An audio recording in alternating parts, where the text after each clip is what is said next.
Hello everyone, welcome to Sanmarga classes. ಕೆಲವು ನೈಸರ್ಗಿಕ ವಿದ್ಯಮಾನಗಳು ಪಾಠದ 19ನೇ ಪ್ರಶ್ನೆ. ಒಂದು ಆವೇಶಭರಿತ ಸ್ಟ್ರಾವನ್ನು ಮತ್ತೊಂದು ಆವೇಶರಹಿತ ಸ್ಟ್ರಾದ ಸಮೀಪಕ್ಕೆ ತಂದಾಗ ಏನಾಗುತ್ತದೆ ವಿವರಿಸಿ.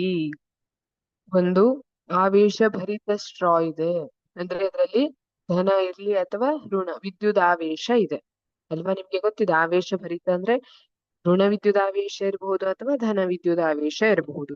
ಆ ಸ್ಟ್ರಾದಲ್ಲಿ ಸಂಗ್ರಹವಾಗಿದೆ. ಈಗ ಅದನ್ನ ಮತ್ತೊಂದು ಆವೇಶರಹಿತ ಸ್ಟ್ರಾ, ಅದರಲ್ಲಿ ಧನ ಅಥವಾ ಋಣ ವಿದ್ಯುದಾವೇಶಗಳು ಯಾವುದೂ ಇಲ್ಲ, ಅದರ ಸಮೀಪಕ್ಕೆ ತಂದಾಗ ಏನಾಗುತ್ತದೆ ವಿವರಿಸಿ ಅಂತ ಕೇಳಿದ್ದಾರೆ. ಒಂದು ಆವೇಶಭರಿತ ಸ್ಟ್ರಾವನ್ನು ಮತ್ತೊಂದು ಆವೇಶರಹಿತ ಸ್ಟ್ರಾದ ಸಮೀಪಕ್ಕೆ ತಂದಾಗ ಅವು ಆಕರ್ಷಿಸುತ್ತವೆ.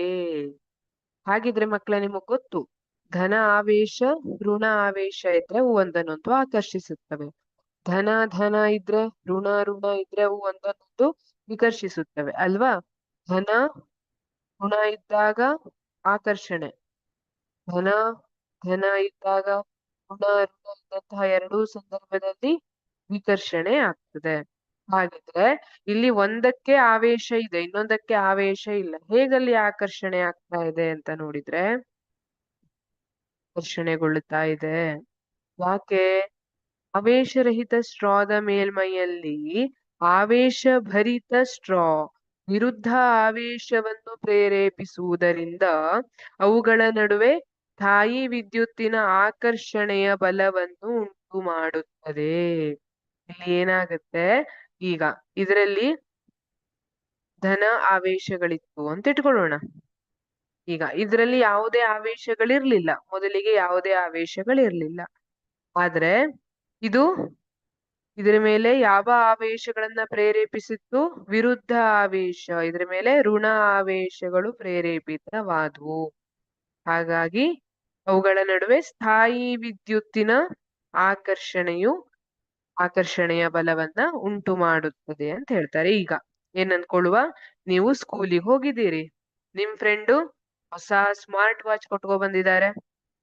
ಈಗ ನಿಮ್ಗೆ ಆ ಸ್ಮಾರ್ಟ್ ವಾಚ್ ನೋಡಿದ್ರೆ ಬಹಳ ಖುಷಿ ಆಗೋಯ್ತು. ನಿಮ್ಮ ಹತ್ರ ಸ್ಮಾರ್ಟ್ ವಾಚ್ ಇಲ್ಲ ಅಂತ ಅಂದ್ಕೊಳ್ಳುವ. ಈಗ ಅವ್ರ ಹತ್ರ ಸ್ಮಾರ್ಟ್ ವಾಚ್ ಇದೆ, ನಿಮ್ಮ ಹತ್ರ ಸ್ಮಾರ್ಟ್ ವಾಚ್ ಇರ್ಲಿಲ್ಲ.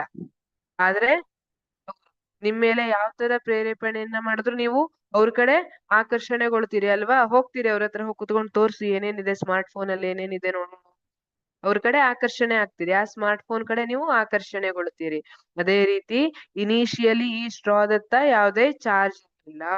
ಈಗ ನಿಮ್ಗೆ ಋಣಾತ್ಮಕ ಅಂಶ ಇದ್ರ ಮೇಲೆ ಬಂತು, ನಿಮ್ಗೆ ಈಗ ಬೇಜಾರಾಗ್ಲಿಕ್ಕೆ ಸ್ಟಾರ್ಟ್ ಆಯ್ತು. ನನ್ನ ಫ್ರೆಂಡ್ ಹತ್ರ ಇದೆ, ನನ್ನ ಹತ್ರ ಇಲ್ಲ ಅಲ್ವಾ, ಋಣಾತ್ಮಕ ಭಾವನೆ ಅಂತ ಇಟ್ಕೊಳ್ಳೋಣ.